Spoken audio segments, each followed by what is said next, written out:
So how did the book come into being? It's sometimes said that biographers reveal as much about themselves as they do about their subjects, and in my case, I plead guilty.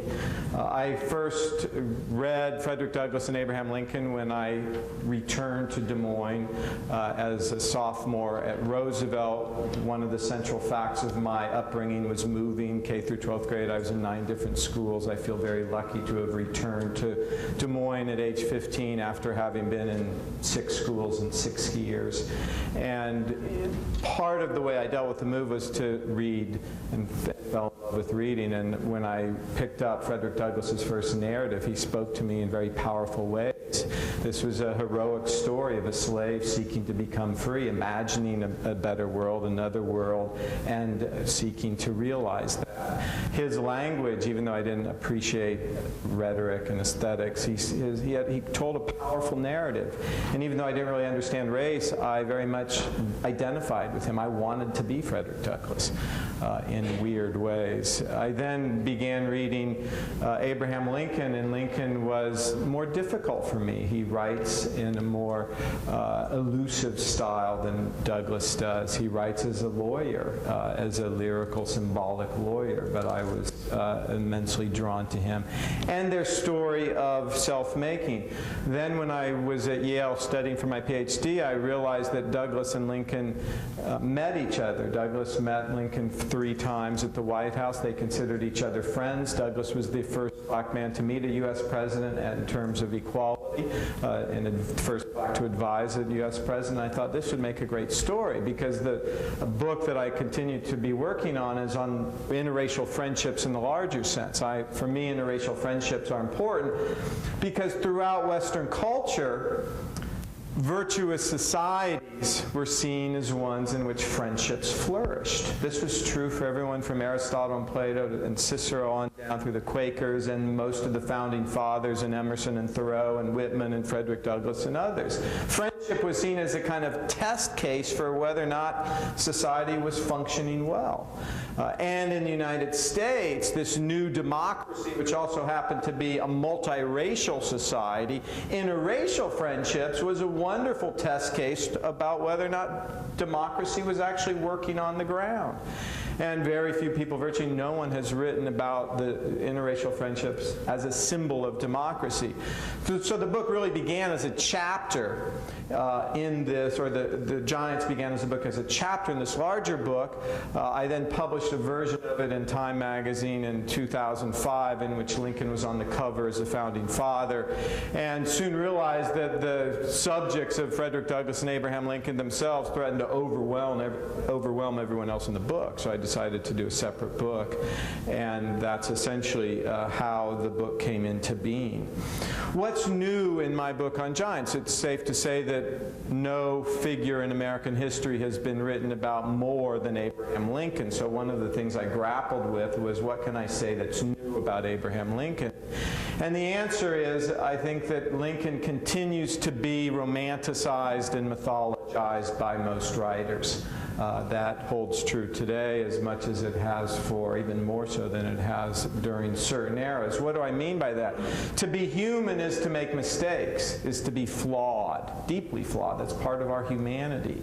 And I felt that by highlighting Lincoln's flaws, his mistakes, his warts, so to speak, and Frederick Douglass certainly helped me to do that, ultimately I would respect him even more, because I would see how far he came and how far he was able to rise. One example of the continuing mythology of Lincoln is that, especially among whites, many if not most white Americans still believe that Abraham Lincoln freed the slaves.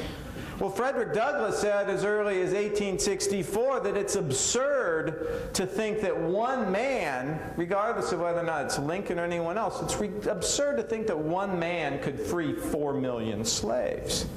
Slaves freed themselves. They took advantage of an opportunity in which they could go to Union lines, and the Union troops were not that far away. They, more than anything else, slaves freed themselves. They also got help from the Union Army.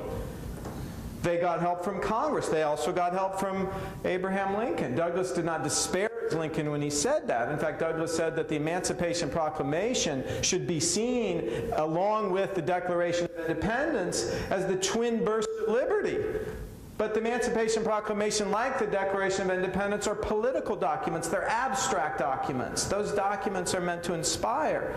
It's very different than what actually happens on the ground. Slaves freed themselves, yet most Americans, most white Americans, I think, many white Americans still think that Lincoln freed the slaves. The overarching theme of Giants is that Frederick Douglass and Abraham Lincoln were the two preeminent self-made men in American history. Lincoln had less than a year of formal education. He was known as poor white trash. To say that he was born in a log cabin is itself to romanticize it. It was really a three-sided hut, one side exposed to the elements. And he emerged to become, in my view, the greatest president of the United States, warts and all. Frederick Douglass was born a slave on the eastern shore of Maryland, had no formal education. In fact, he was prohibited from reading and writing from his masters, did it on the sly. And before the age of 40, Frederick Douglass was the most famous black man in the Western world. Frederick Douglass was widely heralded as one of the greatest, if not the greatest, public speakers in the United States. He could command a higher speaking fee than virtually any other American, save for Ralph Waldo Emerson, who was widely seen as one of the great public intellectuals. Douglass advised not only Lincoln, but he met with and advised every subsequent president. Long before Abraham Lincoln was known nationally, Frederick Douglass was a household name. For most of Douglass's career, he was better known than Abraham Lincoln. One anecdote of this is most people, when they think of Douglass and Lincoln, they think of Stephen Douglas, the little giant of Illinois. Well, Stephen Douglas spelled his name with two S's until 1845, when Frederick Douglass suddenly becomes famous overnight following his autobiography. And Stephen Douglas suddenly deletes the last S. I speculate there's no firm evidence, but one reason is because he didn't want to be confused with his African American. Stephen Douglas was nothing if not a virulent racist. In fact, if you want a sense of how racist America was at the time, read Stephen Douglas's speeches. So I wanted to de-romanticize Lincoln. I also believe that Frederick Douglass is, in his own way, as important as Abraham Lincoln as an American figure. I argue that both of them are among the two greatest nonfiction writers in American history. And Douglass was as important as Lincoln, both as an activist and as an advisor. When I say that Douglass and Lincoln are self-made men, they both characterize themselves as such. This was the heyday of self-made men, in which there were countless examples of men making themselves. Self-made men, the very term is different than what most people define it today. Most people think of self-making today as rising up to become rich. That was very different than Douglass's and Lincoln's understanding. For Douglass and Lincoln, as you remade yourself, you also sought to remake and reform society. There was an inseparable link between social reform and self-making, and riches were basically irrelevant to that. And that was central. So that there were counterparts to Frederick Douglass and Abraham Lincoln. For example, Nathan Bedford Forrest, who was born a southern version of Lincoln and Douglass, in that he was born in a log cabin, born very poor. On the eve of the Civil War, Nathan Bedford Forrest is a multimillionaire, becomes a millionaire by slave trading. He's one of the largest slave traders in the South. During the Civil War, he's a Confederate cavalry general, and then after the Civil War, he helps to found the Ku Klux Klan. That's a self-making that depends upon wealth and riches, which is very different than the way that Douglass and Lincoln did. So what explains their rise? I should say that Douglass and Lincoln, strikingly, in ways that I never could have imagined before writing the book, led parallel lives in their self-making. And their rise can be explained by a number of wonderful parallels, and the parallels that ultimately converge. The most important factor is that both Frederick Douglass and Abraham Lincoln learned as very young boys the importance of using words as weapons. They learned that literacy and language was the most important source of self-empowerment, of self-identity, and as a tool and as a weapon for making your way in the world. And they both, in very interesting ways, read the same 6 books or authors that they virtually memorized, that was their kind of template for becoming the writers and orators they were. Anyone have any ideas what 6 books authors they were that Douglass and Lincoln both read as young men, young boys? Cicero. No, close. Well, actually, they did read Cicero in one of the books was called the Colombian Order. It was a collection of speeches designed for young boys to become orators. This was an age in which public speaking was one of the only forms of entertainment. The best way to understand public speaking for us today is that it was analogous to being a rock star, a professional athlete, or a movie star. No matter where you start, if you could rise up, you could be a public orator. People would come from miles around to listen to you. And the Colombian Order was the handbook for young, ambitious, aspiring boys to practice their oratory. Since Cicero was one of the people that was in the Colombian Order. What else did they read? Shakespeare, who is at the time was considered the best author in the English language, still is. The difference is that Shakespeare then was read by every class. Even poor yeoman farmers in the backwoods of Mississippi, if they only had 3 books, they'd have the Bible, maybe a speller, and Shakespeare. Shakespeare is literally read by all classes. Great answer. Pardon? The Iliad? No.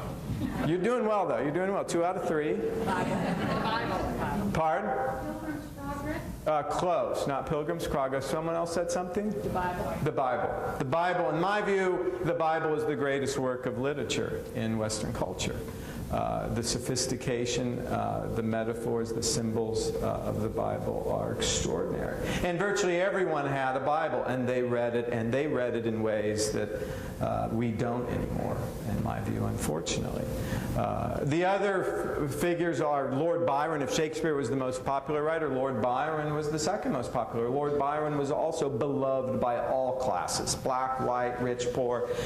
Byron was seen as one of the great freedom fighters in both his poetry and his life, died for the cause of freedom in Greece. Robert Burns' poetry is another one. Lincoln in particular loved Burns because Lincoln, as a farmer, identified with Burns, the Scottish farmer, who instead of feeling defensive about his accent, embraces his Scottish accent and creates poetry out of it. Part of self-making for Douglass and Lincoln and any poor boy at the time, or girl, although it was much more difficult for a woman to become an orator because of the profound misogyny that existed at the time. But one of the things you needed to do was to lose your backwoods or your pronounced accent. And Cicero taught you this in the Colombian Order. He taught you how to put a stone under your tongue so you could know the precise location of your tongue and enunciate words properly. Douglass lost far more of his accent than Lincoln did. When Lincoln enters the White House in 1861, many of my predecessors at Yale and Harvard, when they first met Lincoln, they walked away thinking he was some sort of a yahoo because of his accent. So Lincoln loved Burns' poetry. And the final book is Aesop's Fables. Aesop's Fables, the best way to summarize it, it's still a bestseller, is that it's a slave narrative. Aesop's Fable is a collection of tales by slaves told by the slave Aesop in classical Greece. By cutting their eye teeth, by virtually memorizing these books, that was the most important way that they rose up. There are other aspects, though, of their self-making. One of the rich ironies is at the very time that they were reading voraciously at every free moment, they also happened to define a fist fight as a turning point in their young lives.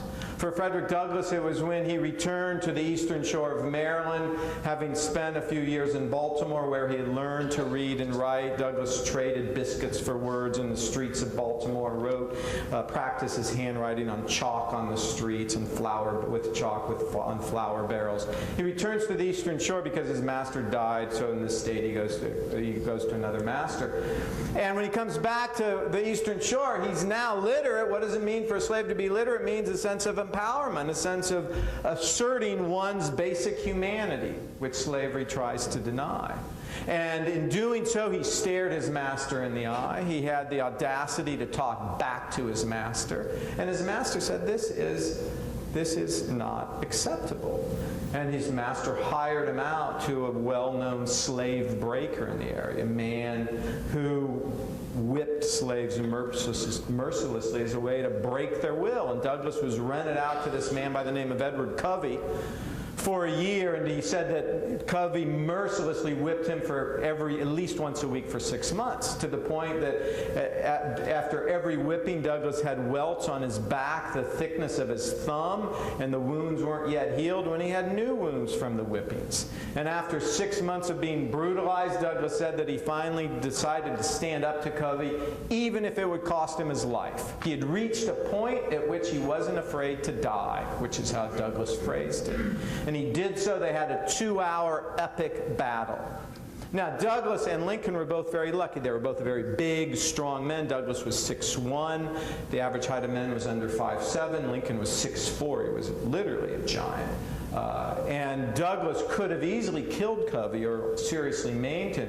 He displayed the discipline, however, not to kill or maim Covey, simply to humiliate this slave breaker, this master, by whipping him in a fight. And after 2 hours of trying to defeat Douglass, Covey gave up, and Douglass said famously that Covey had been mastered by a boy of 16.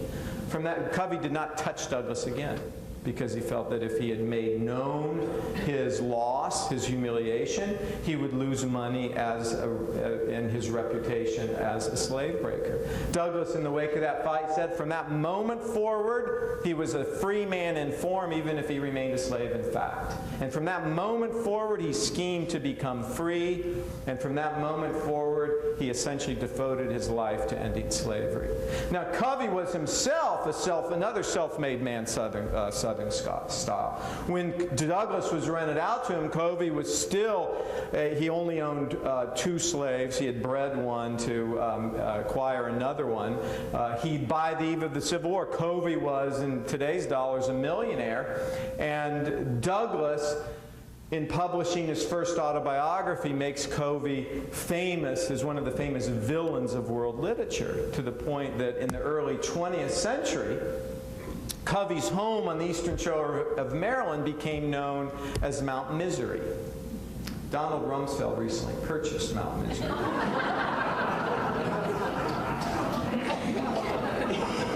No political puns intended.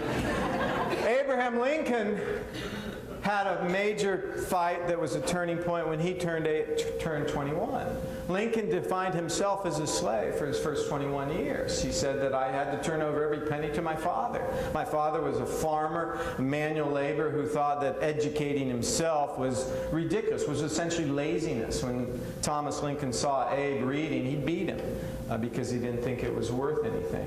And so as soon as Lincoln turns 21, he flees his father, moves to New Salem, Illinois, is on his own for the first time. The local leader, Jack Armstrong, in the community sees Lincoln, sees how big he is, feels threatened, and challenges Lincoln to a fight. Now, one of the romances, one of the myths of Lincoln is the idea that his upbringing in Kentucky, Indiana, and Illinois was this kind of bucolic, pastoral, idyllic setting. It was a vicious backwoods world in which the defining aspect of manhood was the capacity to fight really hard and to drink a lot. Both Douglass and Lincoln grew up in brutal worlds. Violence is the very bolt on which slavery depends. Without violence, there is no slavery. There can be no slavery. So in any event, Lincoln is challenged by Jack Armstrong. Armstrong, as the leader of the community, was also a thug. He was known for luring strangers into poker games, beating them up, stealing their money, and sending them on their way. Armstrong wanted to fight Lincoln in what was known as a no-holds-barred rough and tumble. It was a vicious kind of fight in which it was not uncommon for an opponent to have his nose bitten off, a finger bitten off, an ear bitten off, testicles ripped out. And the great prize in one of these fights was to liberate an opponent's eyeball and keep it as a trophy.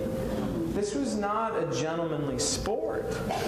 And Lincoln said, you know, I don't want to fight you in a rough and tumble. I'll do a regulated wrestling match, which is more subdued. People came from hundreds of miles around. There's so many people watching the fight because there's betting going on that it's unclear exactly what happened. But we do know that, to the best of the accounts, that Armstrong fouled Lincoln.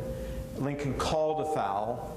And the fight was a draw, no one lost money, and immediately thereafter Armstrong befriends Lincoln. They became very close friends, and immediately thereafter Lincoln begins to define himself as a leader in this new raw backwoods community. Within 6 months he's elected captain of the Black Hawk, of his company in the Black Hawk War by his fellow New Salemites, and within another 6 months he begins his career as a politician. So the fight was central. Both men married up. The women in Frederick Douglass and Abraham Lincoln's lives were absolutely indispensable to their rise. Anna Murray, Douglass's wife, was a free black woman. Where Douglass met her in Baltimore, it was a black metropolis, but free blacks and slaves did not intermingle that much. They were separated, much as rich and poor whites were separate.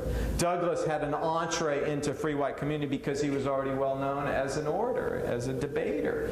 And it was Anna Murray's money that allowed Frederick Douglass to purchase a train ticket to go north and to escape to New York City in freedom. It was her money that allowed him to acquire a passport in which he could pass as a free black man, and her money that allowed him to dress as a free black sailor.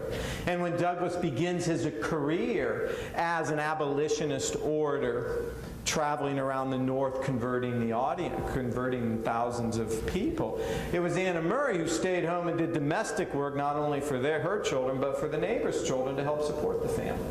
Without her, there's no way that Douglass could have become the man that he did. And as for Lincoln, most people to this day still think of Mary Todd Lincoln as some sort of lunatic, a mad woman in the attic. Whereas in fact, she was a Kentucky aristocrat. She lived right next to Henry Clay. Henry Clay, the founder of the Whig Party, was Lincoln's hero as a statesman. Mary Todd was at least as sophisticated about politics as Lincoln was, and at least as passionate. In fact, Lincoln and Mary Todd started dating around the presidential campaign of 1840. That's how passionate they were around politics. And she advised him every step of the way to Lincoln being elected president. Lincoln's law partner once said that ambition for Lincoln was the little engine that knew no rest. And I agree with that. I would just add that Mary Todd was the fuel to that engine. She was indispensable to his rise up. Douglass and Lincoln, so there's a number of rich parallels. Douglass and Lincoln did not meet until the White House, but Lincoln certainly knew of Frederick Douglass by as early as 1845. Douglass, as I said, when he publishes his first narrative, he becomes famous overnight for it. Let me give you a little background for that. After Douglass flees to New York City, he first goes to New Bedford, Massachusetts, where he works as a manual labor virtually round the clock. Is nothing if not a tireless worker. Today we call both men workaholics. He starts preaching in the local AME church in New Bedford, begins speaking at local black abolitionist meetings in New Bedford. And the first vacation that Douglass takes is to go to Nantucket for a large abolitionist convention in which William Lloyd Garrison, Wendell Phillips, the large leaders of the abolitionist movement are there. Douglass is invited to speak. He stands up, and for the first time in his life he speaks before thousands of whites, and he said he was so nervous he still felt himself a slave. But he gave such a rousing, a dazzling performance that William Lloyd Garrison hired him on the spot to be a full-time paid lecturer on behalf of the American Anti-Slavery Society, in which his job was to travel around the North converting the multitude to the cause of anti-slavery. And Douglass did that more brilliantly than anyone else. Let me give you one example. There was a 100 convention tour in which they traveled to 100 different cities trying to convert the masses. And when Douglass traveled in pairs. Douglass and his partner went to Buffalo, New York. Any of you been to Buffalo? No one has been to? Oh, a few. Okay, thanks. So he gets to Buffalo, New York. Buffalo is this young, bustling, hungry town in which Douglass says everybody's just interested in making money. Nobody cares about reform. And the hall that's where they're first scheduled to speak is this dilapidated, beat-up old post office. It's now been replaced by a new post office. The only people there are 5 dirty cabbies with whips still in their hand. Douglass's speaking partner is so distraught, he doesn't even stay to give a talk. He takes the first ferry boat to Cincinnati. So Douglass says famously he's left to do Buffalo himself. Within 10 days, there wasn't a hall or an auditorium large enough to contain the people who wanted to hear Frederick Douglass speak. He spoke on the large village green to, by Douglass's estimate, a half of the population of Buffalo, speaking to the multitude, converting large numbers of them. That's how good he was. As an order, Douglass was always well-dressed. He was, in fact, Bill Reichardt, had he advertised Frederick Douglass, could have sold a lot more clothes. Douglass was immaculately dressed. He was also blessed with immensely handsome good looks. Even his enemies said that he was extremely handsome. Majestic in his wrath is what one admirer called him. And he had a deep baritone voice that sounded like music to people's ears. He cut his teeth on classical rhetoric, on the art of oratory, and deployed it more effectively than just about any of his peers. And in fact, he was such a good public speaker that the audiences started accusing him of being a fraud, saying that you are so good, there is no way that you could have been a slave. There is no way that you could not have had any formal education. And in his talks, Douglass would not say exactly where he was from. He wouldn't say exactly who his slave owners were, because he's still technically a fugitive. He's a fugitive from justice. So in a response to these accusations that he's a fraud, he decides to publish a tell-all, his first autobiography. That's where Covey becomes one of the great villains in American and world literature. He says exactly who his masters are, exactly where he's from, and it's an overnight sensation. And in fact, it was so successful, he has to flee to England, Ireland, and Scotland. He spends a year and a half there, and British sympathizers are so in love with him, they purchase his legal freedom. And when he returns, he is a legal free man.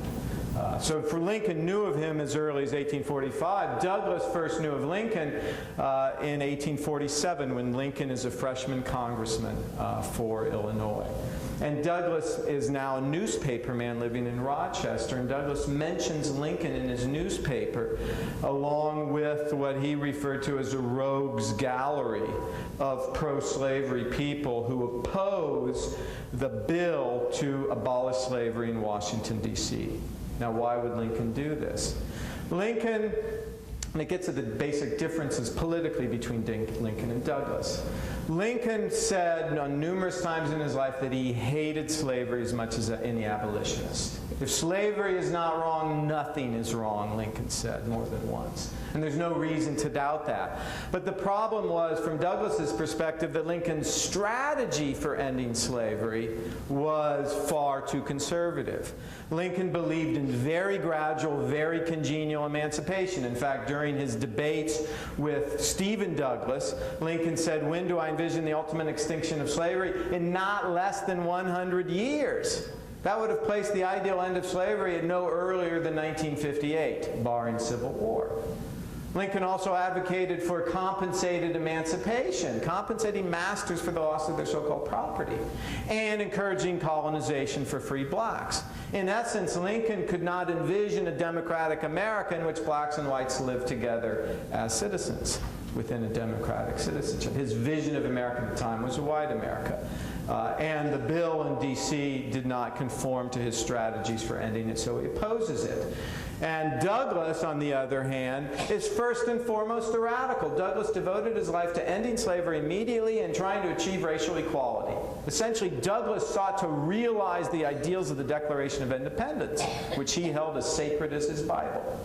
That was who Frederick Douglass was. Now, Douglass also realized that no one could be elected president as a radical abolitionist. And so when Lincoln was elected, Douglass voted for him. He was cautiously optimistic. And yet the closest Frederick Douglass ever came to abandoning his faith in the United States, fleeing to Haiti, and settling there permanently was in the immediate wake of this first inaugural. Douglass was outraged with Lincoln. In fact, he referred to Lincoln as a representative American racist and a slave hound. Why? Because in Lincoln's inaugural, remember this is in 1861, 7 slave states had already seceded from the Union. Lincoln's inaugural address is seeking to conciliate with southern states who have already seceded in an attempt to bring them back in the Union and prevent other states from seceding. And in his inaugural address, Lincoln refers to a constitutional amendment, a new constitutional amendment that Congress had just passed, also in an attempt to conciliate with the South. And this new constitutional amendment, the 13th Amendment, the first 13th Amendment, was an unamendable amendment that guarantees slavery in the slave states forever. And Lincoln says in his inaugural address, I have no problem with it. Douglass says, I'm out of here. You've just violated your basic platform, which calls for prohibiting the spread of slavery with the goal toward ultimate extinction. What kept Douglass in the United States was when the South fired on Fort Sumter, Douglass recognized that it was a golden opportunity to end slavery. And from the firing on Fort Sumter, Douglass sent every article he wrote, every public speech he gave to the White House, and what he told Lincoln was the easiest way to win the war is to end slavery. Because until you do, the 4 million slaves in the South, the 1/3 of the Southern population, are aiding and abetting the Confederacy. Slaves are the stomach of the rebellion, Douglass famously said. They are feeding the Confederates. They're building the road. They're building the fortifications. They're building they're doing dirty work for the Confederacy. And once you free them, once you emancipate them, then they will be allies of the Union. And from Douglass's perspective, Lincoln finally understood in issuing the Emancipation Proclamation that in order to win the war, which was Lincoln's chief aim, he needed blacks on his side. And the first meeting occurred a few months after that. The Emancipation Proclamation also called for the arming of black troops. Douglass had devoted full time to recruiting black soldiers. He virtually single-handedly recruits the famous Massachusetts 54th Black Regiment, and black troops are being paid half of what white troops are. They're not being promoted for valiant service. Douglass is fed up again. He goes to Washington, D.C., hoping to meet President Lincoln. He gets there on August 10th of 1863, early in the morning. He goes to the White House. There's already a long line of people waiting to see Lincoln. Lincoln was known as having an open-door policy. And Douglass thinks he's going to have to wait all day, maybe 2. He's the only black man in line. He sends up his card. Within 2 minutes, he's called up. And as he's passing these whites going up the stairs to Lincoln's office, he hears some white man mutter, I see how it is. They let the nigger through. He arrives in Lincoln's office, and Lincoln, when he sees him, says, hello, Mr. Douglass, it's good to see you. I know about you. I know you've been very critical of me. I know you've criticized me for being tardy about issuing an Emancipation Proclamation. What can I do for you? Douglass makes his case. They speak for about an hour, and they genuinely like each other. They get along. They have great respect for each other as self-made men.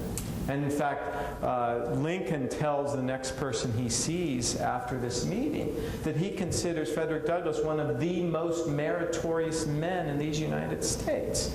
That's high praise indeed.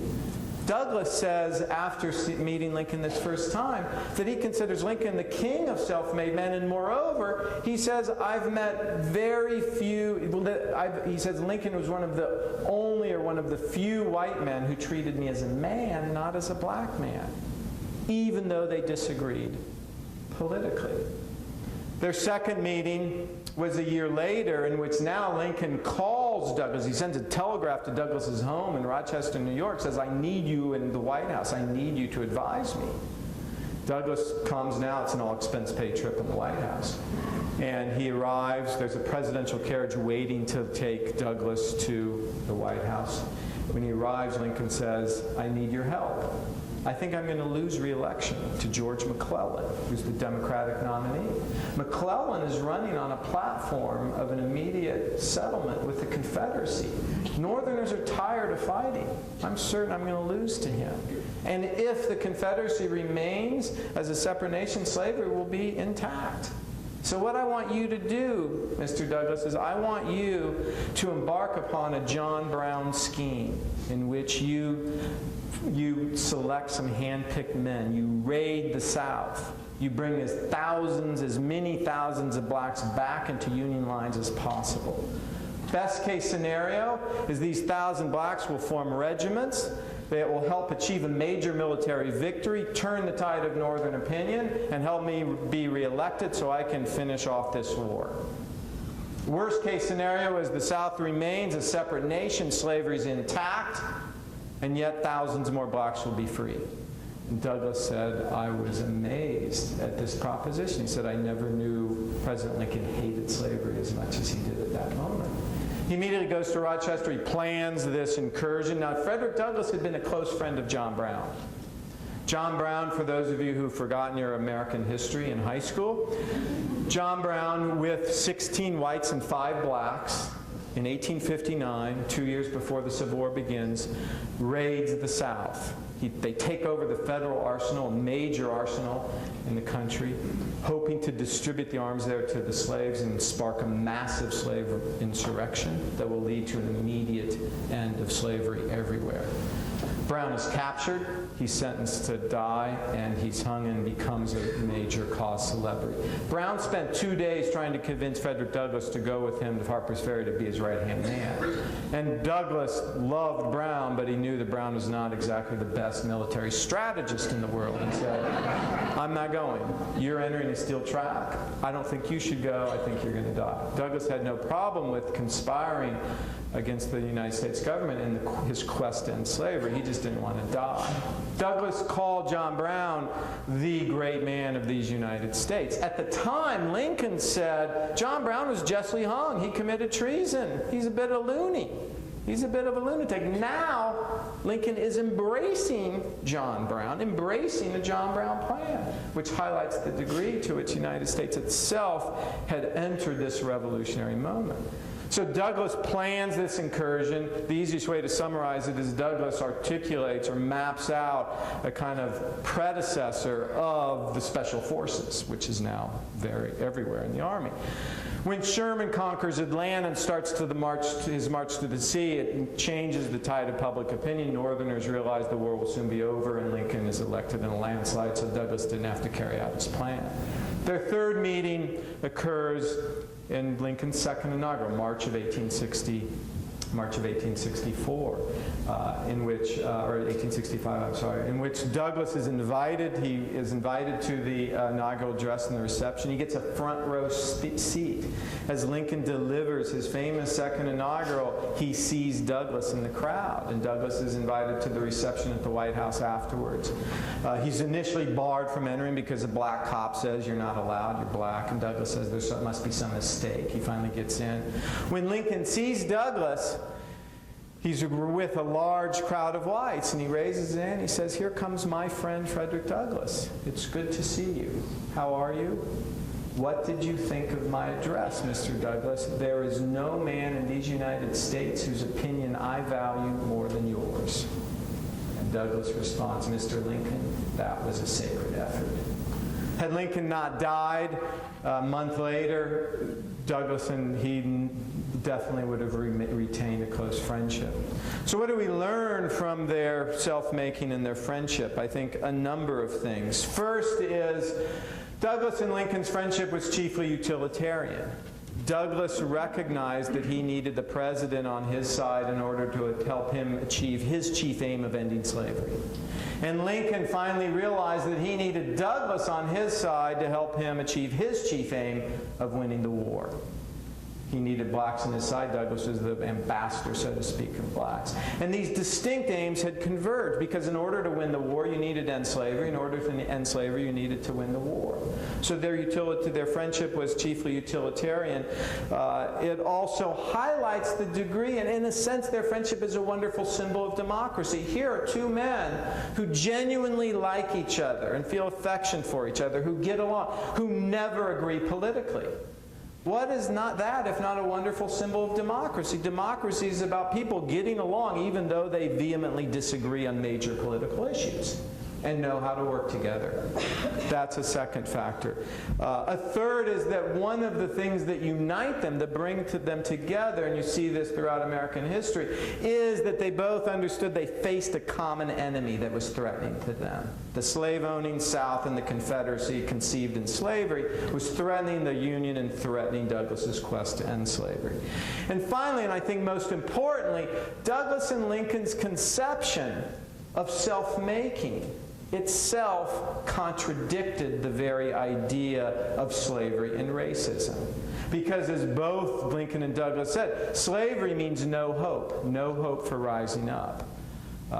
And self-making is all about the capacity of rising up. Moreover, the way in which Douglass and Lincoln conceptualized self-making is they saw it as a self that was in a state of continual evolution and flux. And it's true that who Douglass and Lincoln were in 1830 was very different than who they were in 35 and 40 and 45, 50, 55, and so on. And that idea of the self continually evolving contradicts the very idea of racism, because racism depends upon one self that's permanently and forever superior to another self.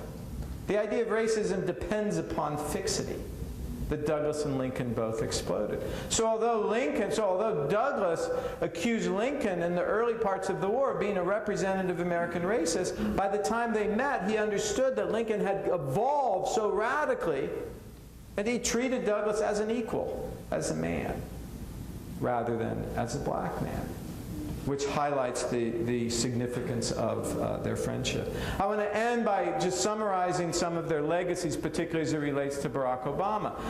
Obama has on numerous occasions acknowledged his debt to Abraham Lincoln. He launches his political campaign in Springfield. He refers to Lincoln as the great self-made man. Obama himself is one of the great self-made men of our day. He's a child of, like Frederick Douglass, Obama is a child of one white, one black parent. Obama was, his father deserted him or abandoned the family when he was a young boy. His mother has to rely on welfare for a while. He receives scholarships to school, and he rises up to become president.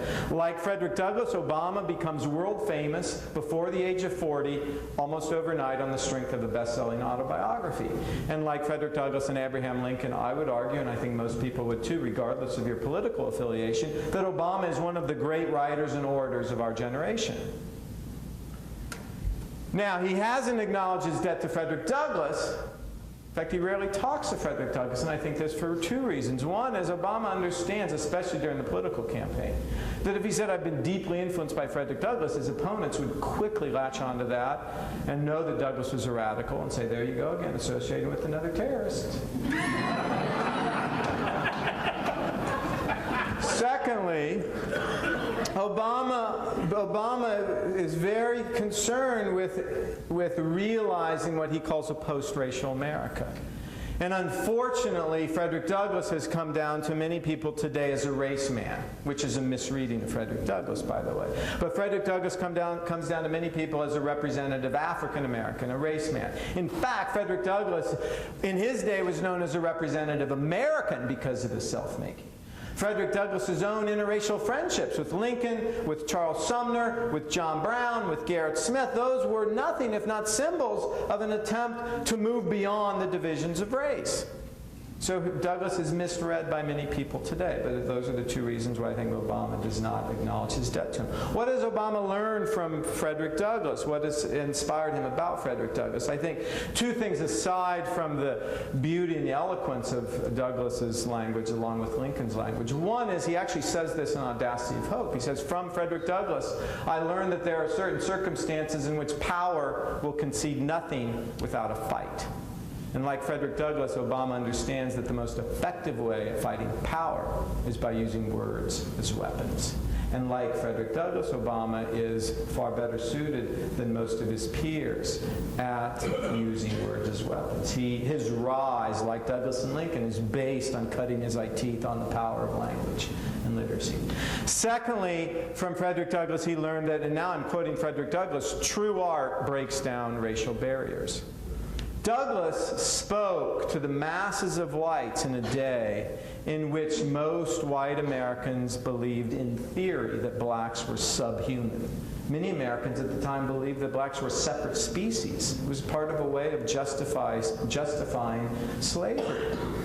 And yet these same whites would see Frederick Douglass come out on stage. And by the way, Douglass, when he'd go on stage, before he'd go on stage, he'd want to know where he was speaking. He'd speak to the sexton or the person in control. He'd make sure the lights were correct, just the right lighting. Douglass was very savvy about the technology of his day so that he would appear in the most effective way. He'd come out on stage. He'd be impeccably dressed. The Bill Reichardt to die for impeccably dressed. He was nothing if not handsome. His voice sounded like music, and these whites would hear and experience him, and they would shed their racism to the point where they would be converted to the cause of anti-slavery. True art breaks down racial barriers. There are countless examples of whites before hearing and seeing Obama's artistry, performative style, saying, I won't vote for a black man.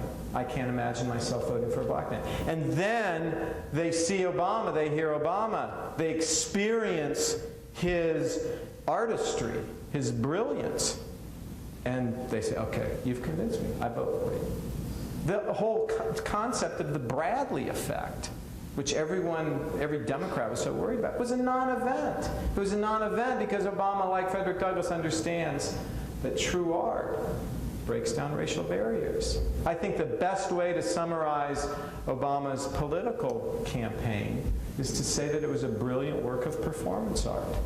And it truly was exceptional. And I say that regardless of where you stand on the political spectrum. You can disagree with him as a politician, but still admire his eloquence, his elegance, his artistry as a politician. And I think that is significant.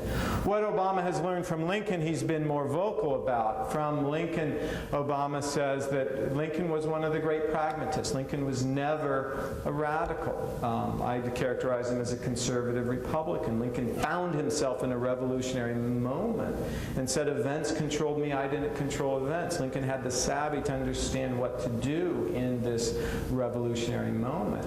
And Obama has acknowledged that from Lincoln he's learned that as a democratic leader, one needs to be willing to be pragmatic, meaning one needs to be willing to compromise, to sacrifice one's ideals, to sacrifice one's moral certitude in order to reach for common understanding beyond the various social divides. And Lincoln was brilliant at that. I think so far Obama is very good at that. I mean, his whole quest for bipartisanship is part of that, of what he learned from Lincoln. The other thing I think that Obama has learned from Lincoln is that Lincoln had a brilliant sense of public opinion. Lincoln voraciously read newspapers, had good advisors on this score, and Lincoln understood that the relationship between the democratic leader and his public should be really one of a dialectic. By that I mean that a democratic leader should not simply internalize the public opinion and be a slave to it and spout it back and become, in other words, spineless. And on the other hand, a democratic leader should not try to put a noose around the public and yank it where it wants to go, but rather understand the public opinion and then through the power of language, of words, inspire the public to move where it wants to go. And I think Obama has learned that from Lincoln, and I think his command of public speaking, of writing, is well suited for the task that he has ahead of him. I think Frederick Douglass and Abraham Lincoln, much as they have inspired Lincoln, continue to inspire us all. More than anything else, I think Lincoln and Douglass inspire us as Americans today to bind up the nation's wounds, to complete the unfinished work, and fulfill, finally, the ideals of freedom and equality of opportunity for everyone. Thank you.